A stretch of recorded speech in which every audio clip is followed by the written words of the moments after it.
let me impart some wisdom onto you.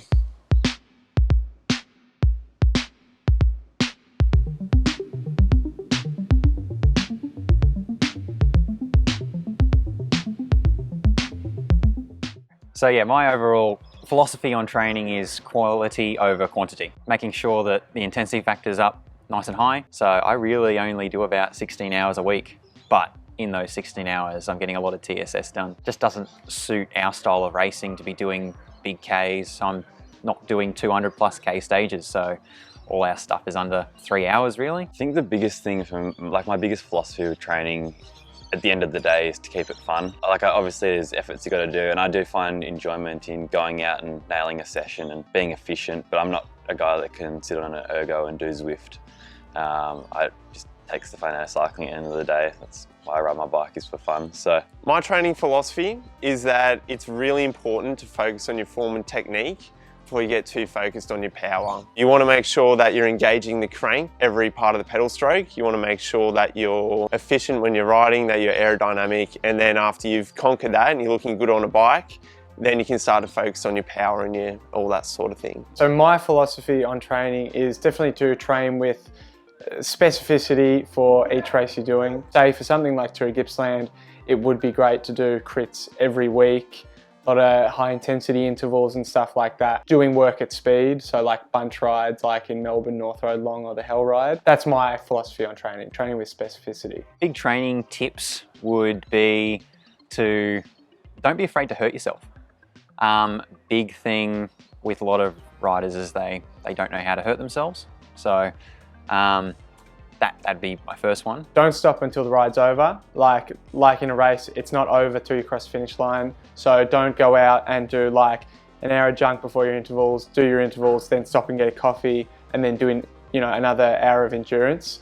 It's like I typically try to go out, intervals, endurance, full gas home, and then once I'm 5 minutes from home, then I'll let myself have a coffee. The best training tip I can give you is to just listen to your coach. First of all, find a good coach. Find a coach that you trust and respect and that you think really believes going to help you become a better cyclist.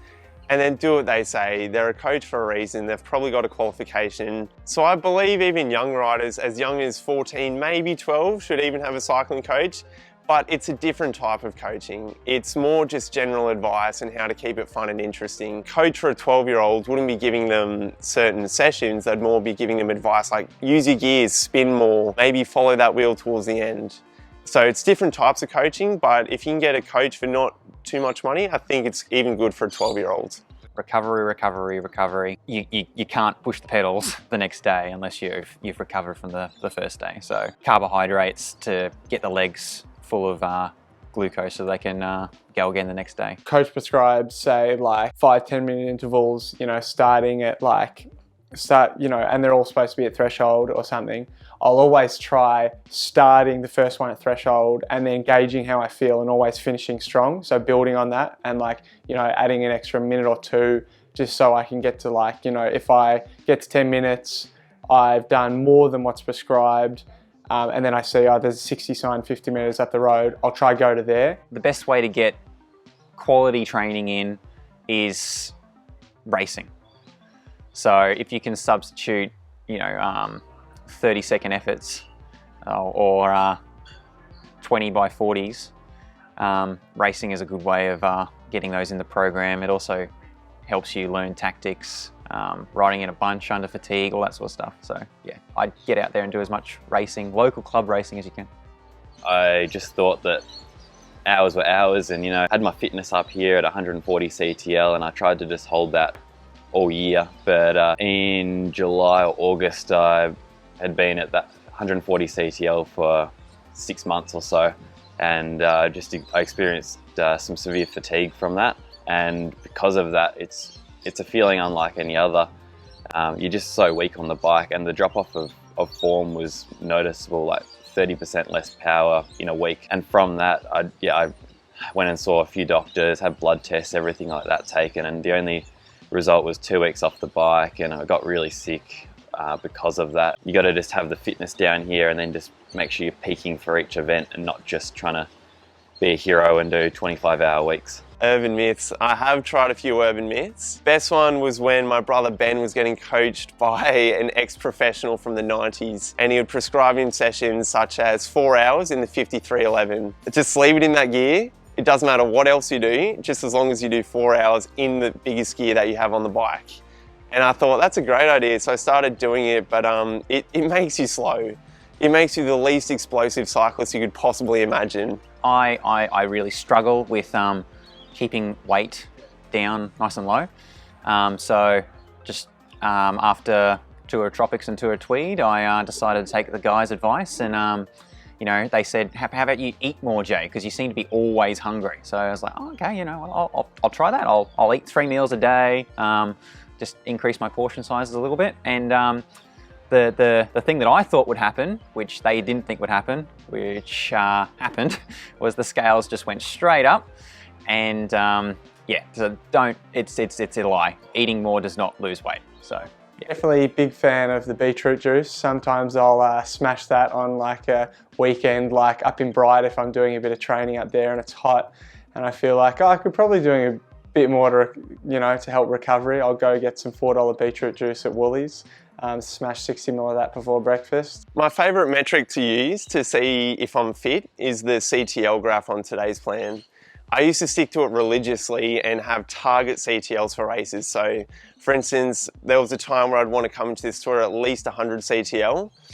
But now with travel, like we've been doing some international racing and work and all the other stresses of life, it's just so hard to factor in all of that into one single graph. So I think CTL should really be used as a guideline, and don't preach to it. Don't have a target CTL, just do what your coach says. Yeah, so I'm not one of those people that really focuses on a single metric. I'm pretty balanced on the way that I gauge my overall fitness. You know, I use FTP, I use intensity factor, I use time that I've ridden, and compare that all against heart rate stuff. I like to diversify how I measure, you know, overall fitness. CTL doesn't, you know, it changes throughout the year. Everything's affected by every little bit of training that you do. So yeah, I use a range of things, base it off FTP and how the heart rate goes against that. Final thoughts and suggestions, just have fun with it. I think that's a good philosophy to have when cycling. Keep it enjoyable, you'll go far.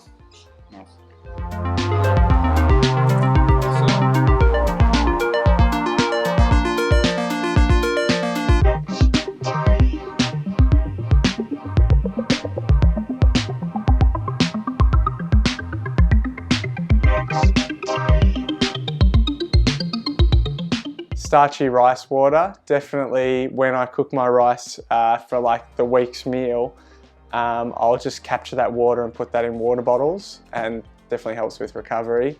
And then yeah, vinegar showers. Just, you know, get mum, head down to Woolies, grab just 10 litres of vinegar, and then just sort of English bath with that. And it's just really good for activating the muscles before a hard, you know, weekend of training or a race. So yeah, those are my, I wouldn't say they're myths, they seem to work pretty well, so yeah.